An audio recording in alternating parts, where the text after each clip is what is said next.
Então, oficialmente, bom dia mais uma vez a todos. Estamos começando a 30ª reunião virtual de estudo de filosofia, hoje com o tema Seja o Centro do Redemoinho. Hoje é dia 17 de junho, 9 horas e 5 minutos agora. Esse tema está na página 139 do livro Filosofia Kyocera, os 78 princípios comentados, aquele de capa azul. Emerson Inagaki acabou de entrar agora, bom dia, seja bem-vindo ao grupo. Antes de qualquer coisa, estava comentando com a dona Fumiko agora sobre a palavra redemoinho, né? Eu acho que na nossa cultura ocidental, esse termo redemoinho não é tão empregado, não é tão, assim, pouco empregado nessa referência que o autor faz, né? Então, redemoinho é aquele poeira que a gente vê virando no campo de futebol.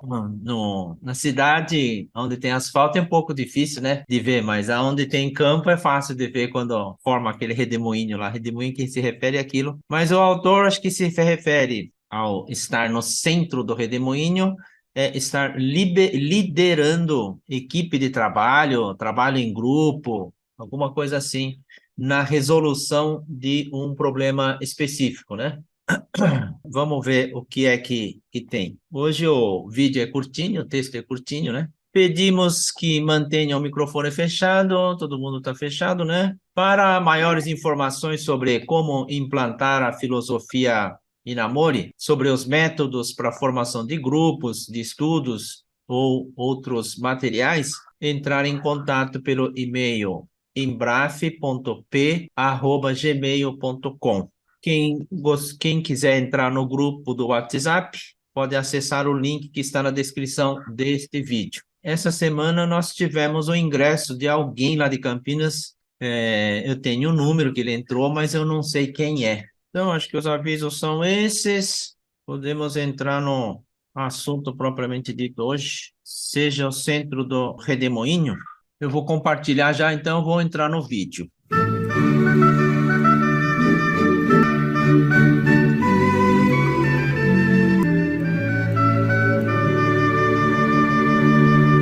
Sozinha, uma pessoa não consegue realizar o trabalho, porque trabalho significa realizar algo através da cooperação mútua entre chefe, funcionários e todas as pessoas envolvidas. Nesse sentido, devemos tomar a iniciativa de buscar realizar o trabalho de modo que as pessoas cooperem espontaneamente conosco. Isso se chama trabalhar no centro do redemoinho.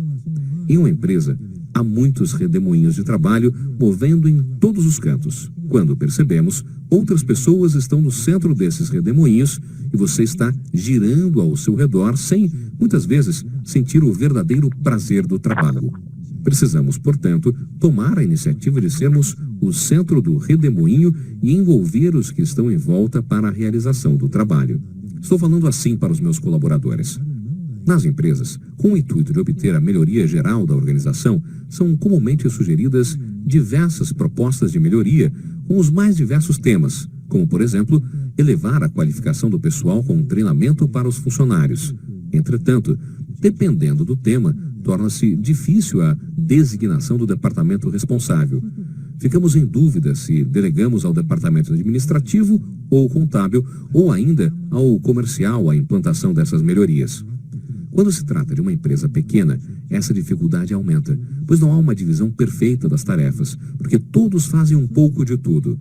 Mesmo nesses casos, sempre há um funcionário que toma a frente e reúne as pessoas para uma reunião após o horário comercial para discutir sobre a proposta do presidente de realizar o treinamento para melhorar a capacitação do pessoal. O interessante é que nem sempre é o funcionário veterano com mais idade de casa. Mesmo jovem, há quem reúna os veteranos e faz a proposta. É ao redor desses elementos que as pessoas se reúnem e criam o redemoinho. Dessa maneira, nasce um redemoinho para cada tema, e por isso a empresa é considerada enérgica e dinâmica quando há diversos redemoinhos movendo em toda a empresa. Aos funcionários veteranos, que não conseguiam ser o centro desses redemoinhos, dizia para encorajar: se vocês ficarem distraídos, seus subordinados e os novatos irão dirigir as atividades e restará a vocês girarem em torno deles. Por isso, sejam vocês o centro e utilizem os indivíduos que estão ao seu redor. Não se trata de mover as pessoas por meio de ordens. É necessário que haja na empresa uma cultura corporativa que, quando exposto a algum problema a ser solucionado, as pessoas se reúnam naturalmente em volta dele e criem um redemoinho.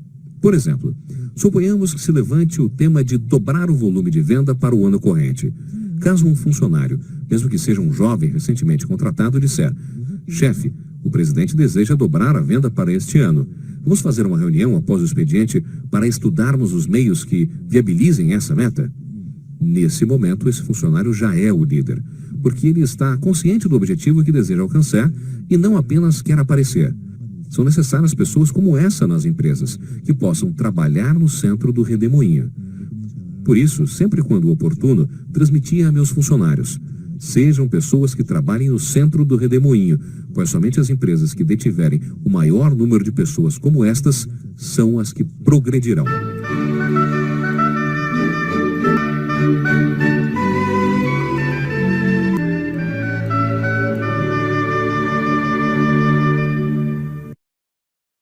Bom dia. O seu Itagá que entrou aí, ó, É, lá do Japão. que chique, né? Bom dia, bom dia.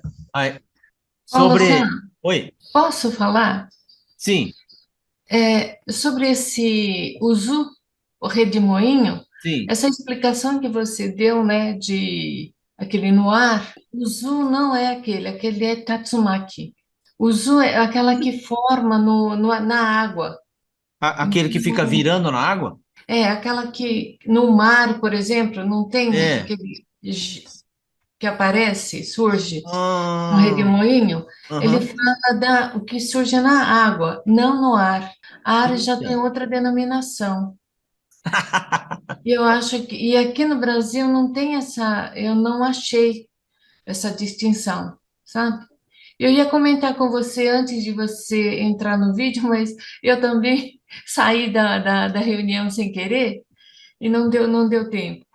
Mas então a conotação é diferente, exatamente aquele que você vê na superfície da água e e aquele redemoinho vai puxando as coisas que estão em volta, né? Por isso que ele exemplifica como esse uso, esse redemoinho. Tá. É o termo utilizado lá. É, e aquele que vai no ar, aquela que puxa tudo e leva embora, é Tatsumaki. Então Tatsumaki. é uma outra denominação, tá? Tá. Ó, Aí, muito bom. Obrigado. de nada. Sobre essa questão, eu costumo dizer que nas companhias, eu vejo pessoas falar assim, quando faz reunião, fala, conte comigo. Ele fala, conte comigo, quer dizer, estou à disposição, mas ele não faz nada. Então, até porque o manual de sobrevivência de uma organização, ele diz que cada um levantar a mão em cada coisa que o chefe manda fazer, na terceira ele já está entupido de coisa, mal consegue dar conta do recado do próprio trabalho, como é que vai se envolver em outras coisas, né? Eu vejo isso, eu vejo isso nas reuniões da igreja, principalmente nessa época do frio agora que começa não, já está em quermesse, né? O pessoal começa a organizar o evento, e aí tem que precisar de muita liderança, cada um em seu uso, né? No seu redemoinho. Tem gente que baixa a cabeça e finge que está lá e não quer entrar no assunto. E tem aquele que gosta de aparecer, né? Então, em algum lugar em Namorição fala assim para não confundir querer aparecer com assumir responsabilidade, né? Esse conte comigo que eu falo, eu já vi um caso até engraçado. O responsável do assunto, ele falou assim, conte comigo. Aí eu falei, escuta, mas esse assunto não é seu? Aí a pessoa, né? Chega a ser tão usual isso, né? O conte comigo como mecanismo de escapar fora, que a pessoa, às vezes, deixa de compreender que aquilo é responsabilidade dele e acaba falando conte comigo. E conte comigo significa ele está no centro do assunto e fala, conte comigo no sentido de vamos levar esse assunto adiante, né? Não no sentido educado, polido de falar apenas conte comigo e não fazer nada. Às vezes acontece essas coisas aí também. Muito bem. Vamos começar com o seu Tacano? Seu Tacano, por favor. Tá bom. Bom dia mais uma vez para todos. Depois dessas explicações da dona Fumiko e do seu Paulo, quanto ao termo aí, significado, né, acho que ficou bem claro. O que eu entendi do texto é que é necessário que haja na empresa uma cultura corporativa bem forte, digamos, que quando exposto a algum problema a ser solucionado, as pessoas se reúnem naturalmente em volta de alguém, né? E cria esse redemoinho.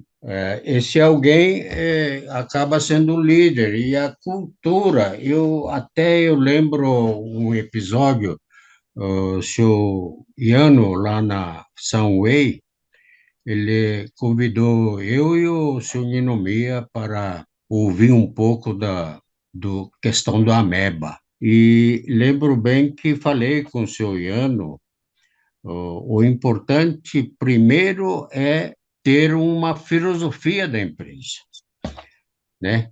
Não adianta querer implantar um sistema que está baseado em cultura, valores da empresa, sem ter definido isso aí primeiro. E eu acho que também, nesse caso, por exemplo, de tem levantado algum problema, a pessoa, ele estava com a ideia, gostou muito da ideia de ameba, ele participou no encontro internacional também lá no Japão, e ele se interessou muito com a questão da ameba. Uma vez conversando com ele, ele falou: Olha, quero implantar ameba, quero conhecer Ihara, que está implantando, tudo mais. E eu respondi para ele rapidamente: Foi assim, olha, senhor Ian, isso é importante, sim, mas primeiro precisa ter uma filosofia da empresa, que pode ser a própria aprender a filosofia do seu namoro. Ele acho que nem fazia parte ainda da CEUASC, ou estava entrando na CEUASC. É fundamental que tenha essa filosofia como base para implantar o AMEBA. E também, nessa questão do tema de hoje, eu vejo que se não tivesse a cultura corporativa, de ajuda mútua, que uma pessoa por si só não consegue fazer nada, depende dos outros, né? Eu vejo, por exemplo, que a dificuldade que o senhor Paulo mencionou também, as empresas ocidentais, principalmente, a estrutura é piramidal. Então, sempre tem formalmente o chefe de um setor, chefe de setor, chefe de seção, chefe de departamento, chefe de divisão, assim por diante. E no topo está o presidente da empresa. Estritamente dentro dessa hierarquia, o líder sempre é o formal chefe, né? Então é um pouco diferente. O que o seu Inamori fala é aquilo de líder. Ele na estrutura do Ameba, por exemplo, não tem chefe do departamento, chefe de não sei o quê. Ele é o líder daquele ameba. Age como se fosse dono da empresa, age como, né, presidente da empresa. Então, formalmente, não existe, no caso do ameba, não existe hierarquia. É todo mundo, só um líder, que é o redemoinho, líder do redemoinho. Ele é que faz o trabalho. Então, quando fala assim, reúna naturalmente em volta dele, cria um redemoinho, ele cita o exemplo de um o novo funcionário, jovem, quando o presidente ou alguém fixa, no caso foi o presidente, fixa uma meta, um trabalho, esse funcionário, que não é nenhum veterano, ele toma a iniciativa. Olha, vamos reunir depois do expediente para ver como é que podemos atender essa meta do presidente, né? Então, veja aí, não é não foi o veterano, não foi nem o chefe dele, digamos. Ele tomou iniciativa e reunir fora do expediente. É, Essa é outra dificuldade para a nossa cultura, ou até, é, é, não digo só cultura, até por questão de, por exemplo, o, acontecia nas empresas que eu trabalhei antes, tem ônibus que transporta os funcionários. uhum, Tem vários ônibus, como tem vários núcleos de mais ou menos ponto de partida, e esse ônibus traz antes do expediente a empresa e volta logo depois do expediente. Então, muitas vezes, essa questão de vamos reunir depois do expediente, nem todos vêm com condução própria. Então, não tem essa flexibilidade, né, de ficar fora do expediente. Então, aí precisa ver cada empresa como resolver essa questão. Se cede algum tempo dentro do horário normal para essa reunião. Quer dizer, acho que o empresário é que tem que tomar essa decisão de ceder meia hora ou 40 minutos antes do encerramento do expediente para reunir sobre esse assunto. Quer dizer, todo mundo teria liberdade de formar esse grupo, mas um pouco antes do encerramento formal do expediente. Talvez seja uma das formas, né? Porque se dentro da empresa ainda não tem formado a estrutura de ameba, né? O grupo de ameba, porque a ameba é o demoinho, digamos, né? O líder que reúne os depois. Então, não é tão fácil, porque se não tiver sistema ameba, ele fala, ó, vamos resolver essa questão aí, vamos ver como é que podemos atender a meta do presidente. Naturalmente, se essa pessoa que tomou iniciativa for de um setor, digamos, comercial, ele tem que envolver o pessoal do marketing, pessoal da produção, né? Logística, tudo mais. Quer dizer, então, até que ponto a cultura da empresa permite que alguém assim tome iniciativa e todos concordem em reunir, né? Isso é outra questão que a empresa tem que resolver, né? Então, tem desafios aí nesse tema. Parece simples, mas não é tão simples, mas eu acho que deve funcionar se tivermos uma cultura base do Ameba. Esse é o comentário, Paulo. obrigado, seu Tacano. Tem um trecho que Iramorizão fala, não se trata de mover as pessoas por meio de ordens, né? Sim. Não é um grupo formado porque o chefe mandou fazer, né? É necessário que haja na empresa uma cultura corporativa que, quando Isso, exposto a algum problema a ser solucionado, as pessoas se reúnem naturalmente. Então, isso, estamos falando de um ambiente de alto nível. O ambiente que as pessoas se oferecem espontaneamente, a gente vê isso com facilidade em organizações sem fins lucrativas, associações que não têm poder hierárquico, né? São todos iguais, no caso. Quando tem voluntários, ninguém pode mandar no voluntário, né? Faça isso, né? Então, na reunião de voluntários, esse de contribuição natural, né? Ele aparece com mais facilidade. Por quê? Porque o voluntário, ele decide se ele quer ou não tomar a frente e fazer a contribuição dele. Quem está em volta também não pode cobrar, né? Mas acontece, né, na reunião de voluntários, também alguém fica olhando torto e fala, escuta, você não vai fazer? Esse assunto não é você que cuida? Então, também é questão de consciência isso, né? Porque uma coisa é a pessoa falar, ah, tá bom, vou fazer porque vocês estão me pressionando porque esse assunto é meu, mas a pessoa fazer por fazer, né?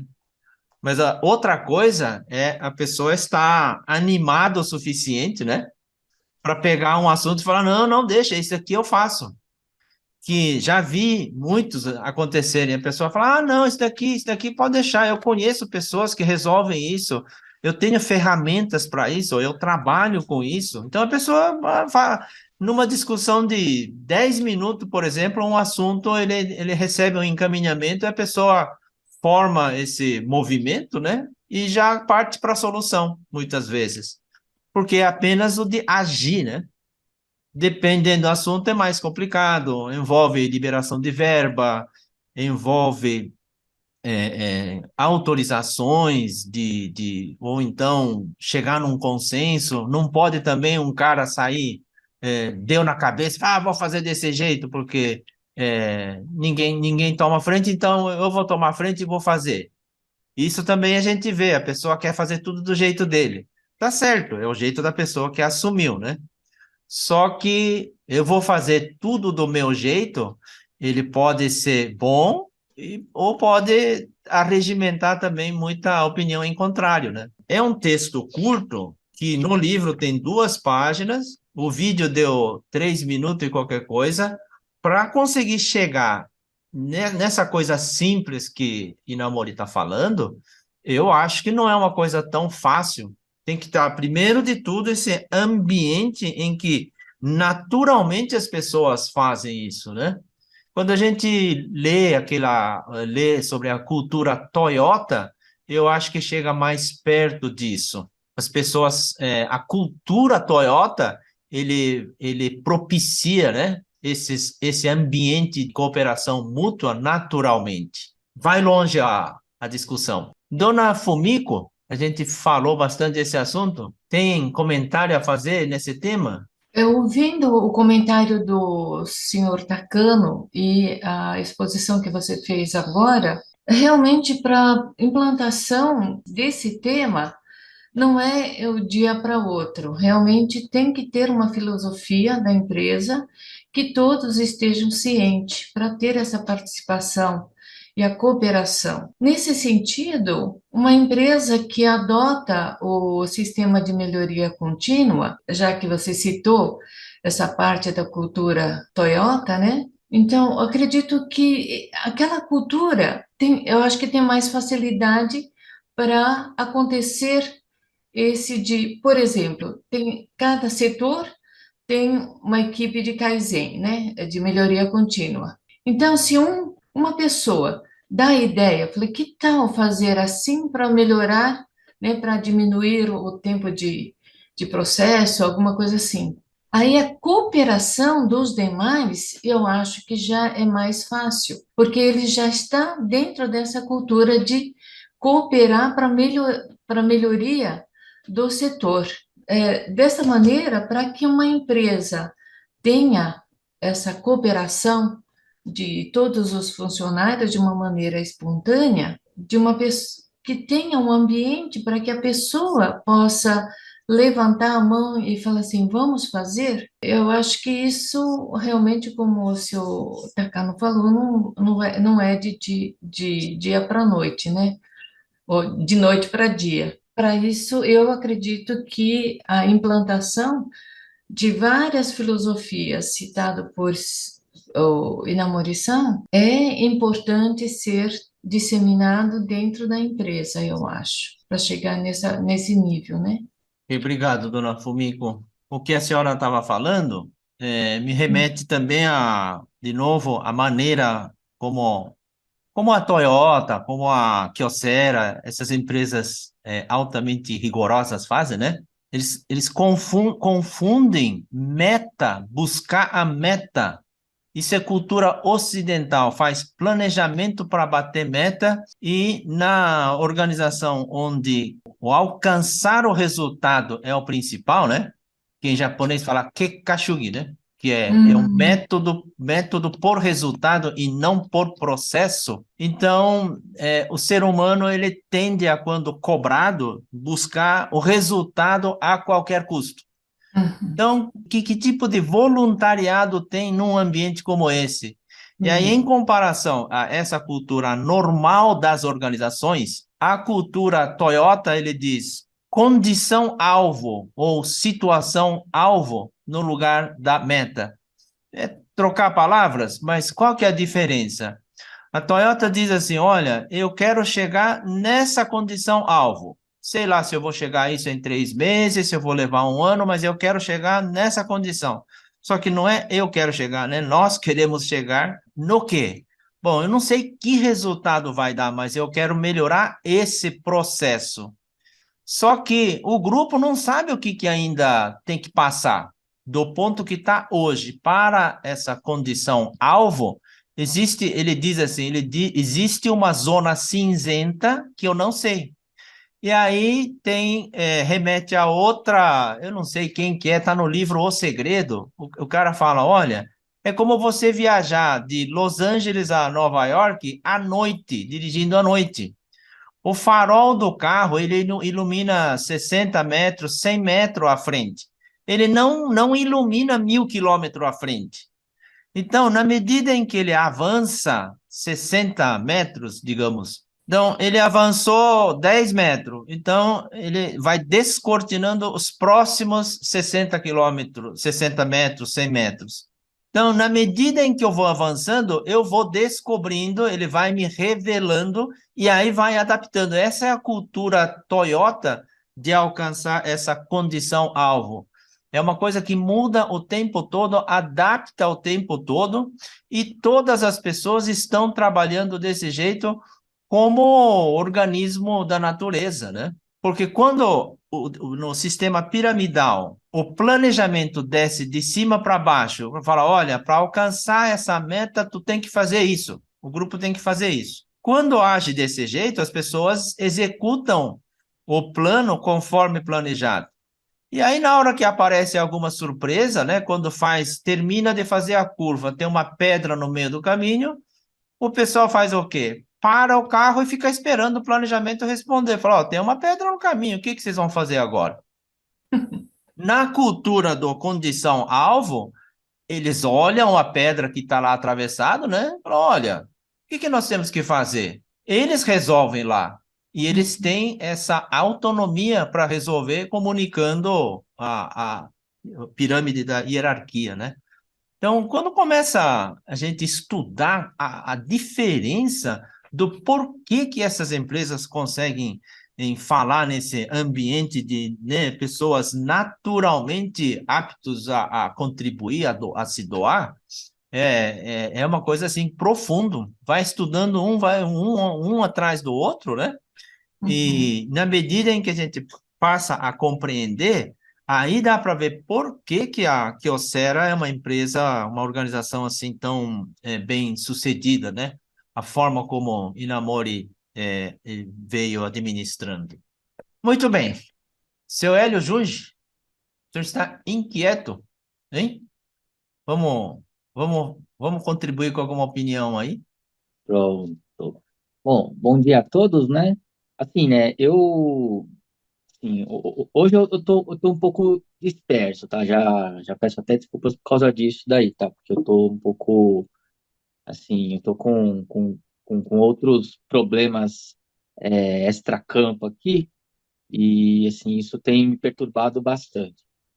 Mas, né, tentando, então, dar um ponto de vista contributivo aqui para nossa discussão, para o nosso debate, essa filosofia do resultadismo, né, é uma coisa que sempre me preocupou, né?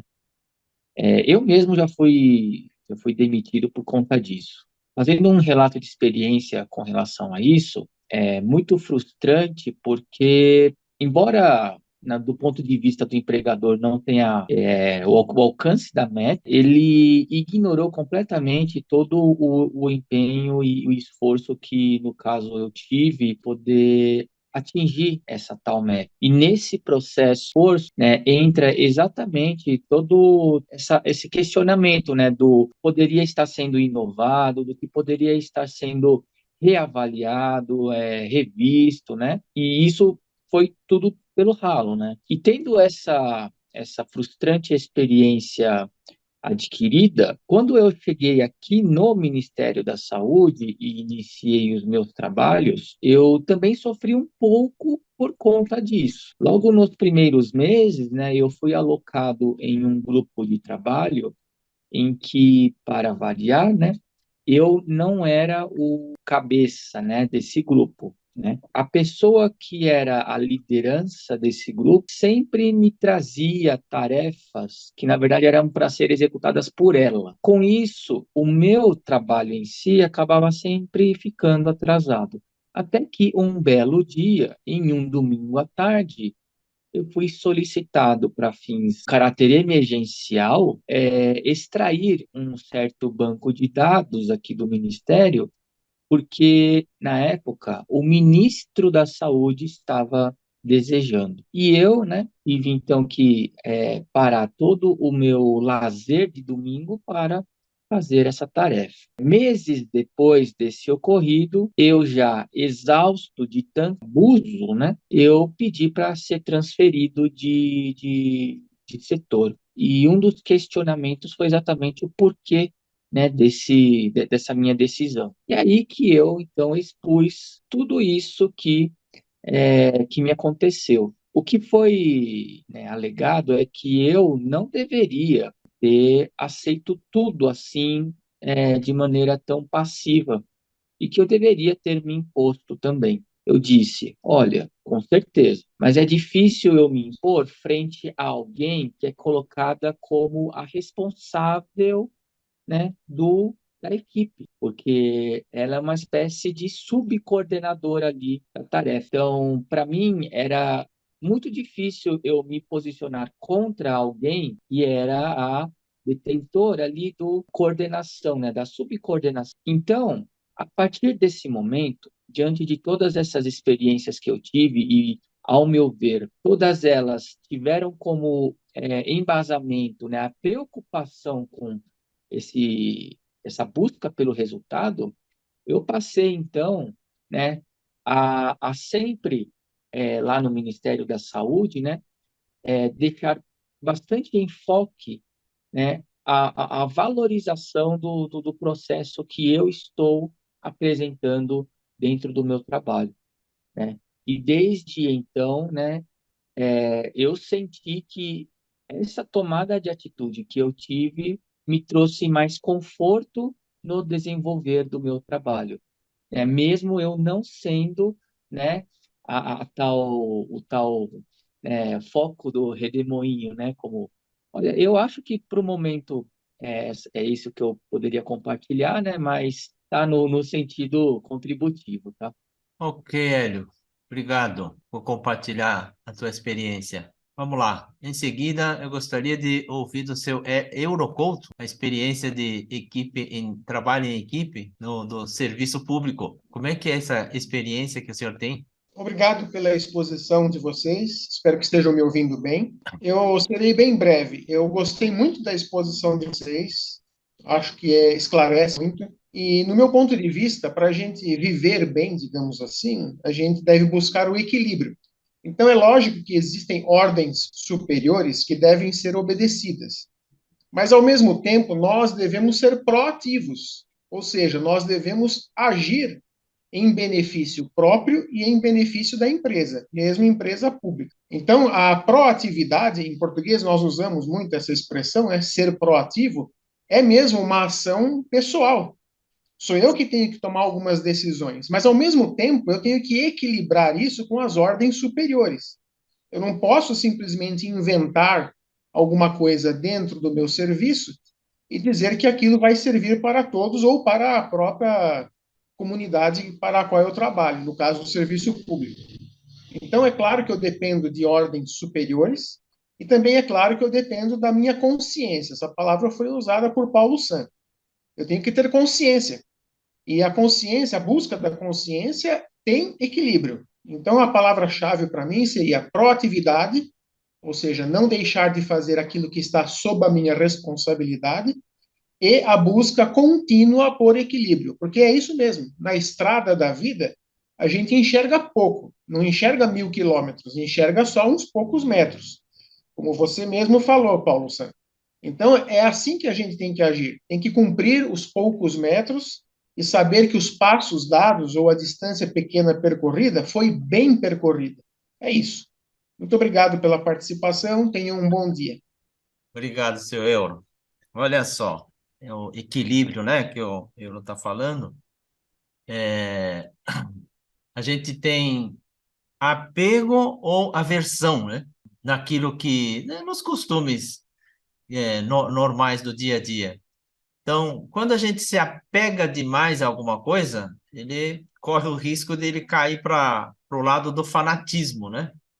Então, lógico que eu tenho que ter compromisso, comprometimento, responsabilidade, mas tem que observar o quão apegado eu estou ficando com coisas, com situações, com ideias ou até com pessoas, né? Ou então o contrário do apego, que é a aversão. A aversão vem da ignorância, de não conheço o assunto, então eu não gosto disso, eu tenho aversão, eu rejeito tudo. Eu tenho preguiça de pesquisar, de querer entender, é melhor refutar ele. Também é tão perigoso quanto o apego. A gente vive no equilíbrio entre o extremo do apego e da aversão, não é? E aí, a aceitação de a gente entender o que não sabe e aceitar e ter a humildade de estudar um pouco, perguntar para as pessoas, pesquisar, ou então também estudar para ver se eu não estou muito apegado. Olha só, uma coisa que a gente vai aprendendo com o tempo, com a experiência, com a idade, é observar, né? Quando uma pessoa apronta alguma coisa que me deixa irritado, vai diminuindo o grau de irritação e vai sendo substituído pela atitude de observação. Porque alguém fala assim, não, ninguém pode tirar o seu sossego, é fácil de falar, né? Só que quando acontece uma situação, antes de eu pensar em observar, já estou nervoso, já estou reagindo. Por quê? Ou eu tenho apego ou eu tenho aversão. Observação ficou para último. Mas eu acho que quando chega num mestre zen, assim, né, bastante evoluído, eu acho que ele sabe observar. E nada tira a paz dele. Então, né, o equilíbrio que o seu euro está falando deve ser assim, a caminho disso, a aproximar dessa postura, sabedoria, é o nível de consciência que vai se elevando, se torna o ser humano melhor. E o número de pessoas dentro da organização que vão se transformando de pouco em pouco faz dessa organização uma organização sólida, forte, equilibrado, né? Porque quando todo mundo está batendo cabeça, imagina quando chega a crise. É cabeça batida para tudo quanto é lado. Muito bem. A Juliana, que está de ponta cabeça, ela deve estar fazendo aquele exercício de equilíbrio, né, Juliana? Eu Fala sou um pouco. especialista. Bom dia, todo mundo. Uma das minhas especialidades é ficar de ponta cabeça. Eu ensino as pessoas a fazerem parada de mão, além de dançar. Ficar só apoiada nas mãos e tem todo um lugar terapêutico de autoconhecimento. E E eu Juliana, sempre trago. Juliana, Ah, ai. quando você deixa as pessoas de ponta cabeça, incluindo a você, aquele negócio de sangue que desce para baixo, a inversão do bombeamento, o que ele faz para o nosso corpo e a nossa alma? É uma coisa muito interessante, porque quando a gente fala da parte biológica, né? Você fazer uma inversão, é lógico que eu não vou viver de ponta cabeça, que não seria saudável, né? Mas você ficar alguns segundos, alguns minutos, você ter uma prática que você está indo e descendo, você dá um estresse para o seu corpo. Então, é que toda evolução tem um estresse, né? Então, as veias vão mudar um pouquinho de calibre, as pressões internas, tudo. Eu estou falando só no momento da aula. Então, essa pequena inversão do seu sistema é muito sutil, muito delicado, porque a gente foi feito para ficar de ponta cabeça, pular. Senão a criança, toda vez que subisse no trepa-trepa, ia ter um negócio, um aneurisma, alguma coisa assim. Então, essa brincadeira que a gente resgata da infância de ficar de ponta cabeça traz essa renovação celular mais rápido, esse bombeamento, essa estrutura. Estou falando da parte biológica só, né? Mas Biológico. tem toda uma busca do seu centro ficar de ponta cabeça. O centro de ficar de ponta cabeça é o mesmo centro da nossa bipedia pelos pés. Só que quando eu tento ensinar o meu aluno a encontrar o centro na bipedia dos pés, a gente está cheio de vício, a gente está cheio de ruído corporal, a gente desaprendeu a fazer. E quando eu brinco, qualquer idade, quando eu coloco o meu aluno deitado, de barriga para o chão, empurrando a parede, imagina assim, deitado, eu falo que é a parada de mão horizontal. Ele apoiou a mão na parede, fez uma pressão como se fosse os pés, eu falo, você já é um paradista, porque é o primeiro start. Quando ele começa a inverter isso na mente, é, e o desejo de ficar de ponta cabeça, olha que louco, a brincadeira, ele começa a ficar interessado a resgatar esse centro dele. Porque se ele não Uhum. resgatar, o centro vem aqui que eu chamo de alien. O abdômen, o core tridimensional, eu falo que é como se fosse um alienígena, que ele tem que estar mexendo como a água. A senhora Fumiko trouxe o Zu, eu trago sempre a imagem do redemoinho de água. É uma água que vem do centro. As artes marciais, o karatê não tem o kiai, a energia vem do centro. Para o seu golpe ser eficiente, o centro tem que estar bem organizado. O senhor Takano falou do centro empresarial, né? O centro corporal tem que estar. E quando eu boto ele de ponta cabeça, ele tem bem menos ruídos, bem menos vícios corporais, ele tem medo de cair, o medo faz ele ficar mais atento com as coisas, mais cuidadoso, mais humilde. Quando ele vai de ponta cabeça, ele tem que aprender que sei que nada sei, o processo de colocar a mão no chão, o processo de pensar e levar, começa a ficar mais detalhado. O medo faz a gente fazer esse passo, um passinho de cada vez. E daí ele consegue resgatar esse centro do redemoinho dele. Porque eu acredito que na empresa também a gente pode criar centros para mover alguma coisa. Sempre vai ter o centro do redemoinho para fazer uma energia.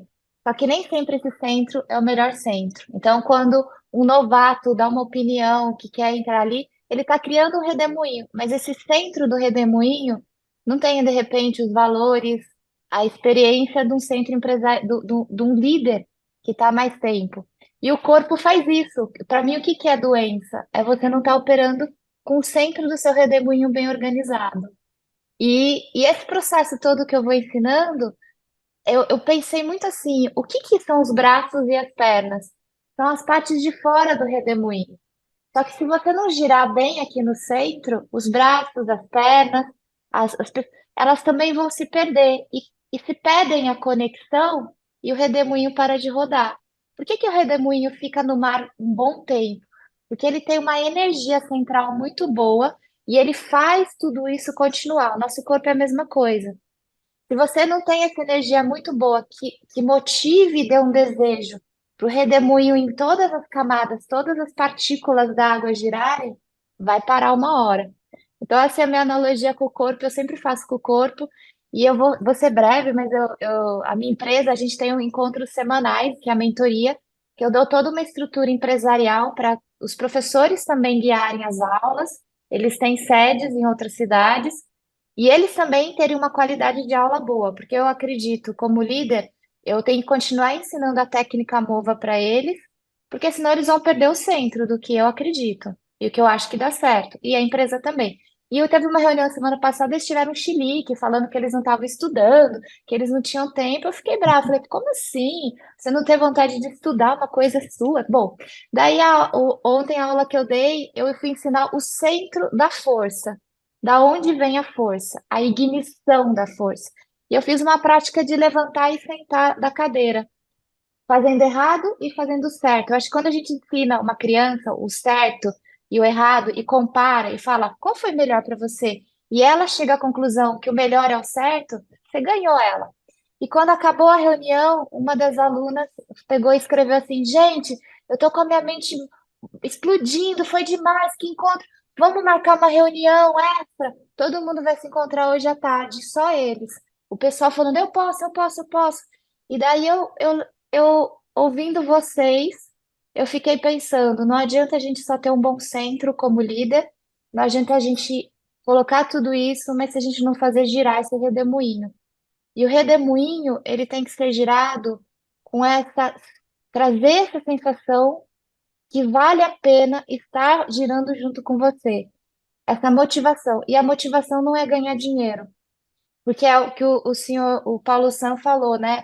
É o objetivo final, ficar rico, ganhar dinheiro. Não, é sentir que você tem um valor na sociedade com o que você está fazendo. E é divertido fazer tudo isso. Porque se não for divertido fazer tudo isso, vai ficar. Porque vai ser um saco uma hora, né? Esforço, todo dia. Esforço é igual tomar banho. Todo dia tem que tomar banho. Uma hora fica chato, é um dia. Mas se não for divertido, e a parada de mão, ela é isso. Eu sou uma terapeuta corporal, que eu dou movimentos diferentes, porque senão é muito chato você ficar cuidando da saúde, pensando só na doença, né? Então, essa é a minha contribuição. Muito obrigada. Nossa, muito obrigado, Juliana.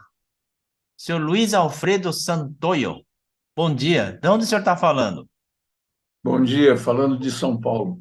São Paulo mesmo? O senhor tem Sim, alguma opinião? Como é que o senhor chegou até o grupo aqui? através do euro. Ah, do seu euro. O senhor tem alguma opinião sobre o que está sendo discutido? Desculpe, eu acabei de entrar, eu tive um Ah, ok, ok. problema para resolver e só Sim. consegui entrar faz 3 minutos. Ah, tá bom. Fique à vontade. Muito obrigado. Agora já são 10 horas. Ô Jorge, faz tempo que você não fala, né, Jorge? Qual que é a sua opinião aí da Tessim Suzano? Bom dia, São Paulo Sei. Bom dia a todos. Esse tema aqui é um tema muito legal de se discutir, né? E falando em Tessim, a gente sempre fala sobre esse seja o centro do redemoinho, porque no nosso ramo aqui na indústria, o mercado está bastante competitivo, né? Hoje, né? Estão passando por bastante dificuldades e se a gente não ficar competitivo, a gente não vai conseguir continuar no mercado. Então, o objetivo é sempre dar o melhor. Desliga o vídeo e deixa só no áudio. Acho que é melhor, né? Então, voltando a falar, né, São Paulo, Vai. então, dentro da Tessim, nós temos, assim, vários centros, né, onde a gente discute muito valores, experiências de vida, histórico da empresa, né, e isso aí nos ajuda muito em relação aos nossos clientes também, né? Para a gente conseguir atingir a meta e objetivo, logicamente, a gente precisa muito da colaboração dos nossos colaboradores, né? E em todos os sentidos, né? Então, esse tema é discutido praticamente diariamente com os nossos colaboradores, né? E para que eles cooperem com a gente espontaneamente, né? Na busca de melhorias para atingir o meta e objetivo. A gente costuma dizer aqui que quem quer ir muito rápido vai sozinho, mas quem quer ir longe, ele tem que ser bem acompanhado, né? Então nós temos que ter bem uma equipe boa por trás da gente para a gente conseguir atingir as metas e objetivos da empresa, ok? Ok, Jorge San. Bom, passou um pouquinho, 10:03 agora. Cortou. Eu estava falando sobre aquele documentário na Netflix que mostra aquele acidente da usina de Fukushima.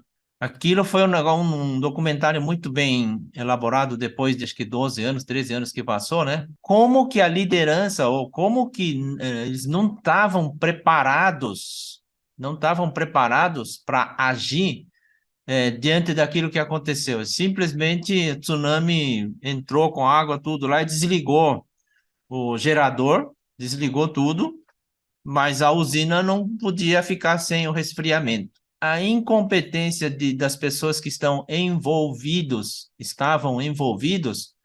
com a usina que abastecia, sei lá, metade da eletricidade do Japão. Fazia uma parte muito grande da matriz energética, né? Era uma parte substancial. O filme mostra o desespero das pessoas, não saber responder, não saber o que fazer diante da paralisação. E aí eu fico fazendo essa ligação. Ser humano sedentário, se a gente ficar sedentário, sentado, trabalhando durante décadas, será que fica daquele jeito? E aí o que a Juliana colocou, põe esse pessoal de ponta cabeça, né? E realmente, esse ano eu completei 60 anos e eu vi que eu estava deixando que o corpo morresse, né? Por quê? Porque na cabeça consta assim, é idade, é idade. Então, para pegar um botijão de gás, por exemplo, estava ficando muito pesado. Galão de água de 20 litros já saía de língua para fora. Então, no ano passado, eu comecei a fazer yoga, né?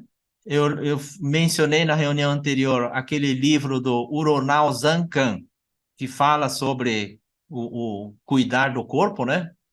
E aí acho que as coisas vão acontecendo. Recentemente entrou, sem saber de onde que entra, um vídeo no YouTube que fala assim, olha, fica pendurado 5 minutos por dia, todos os dias.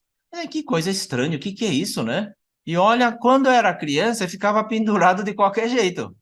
Pular muro, então, era a coisa mais natural que tinha. Só que deixei passar 40 anos, sedentário, fui pendurar na porta do banheiro, né? Não aguentei 10 segundos. Nossa! E aí entra o melhoria contínua, o Kaizen, né? Primeiro, eu percebi que a dor era no dedo, porque a porta lá tem canto.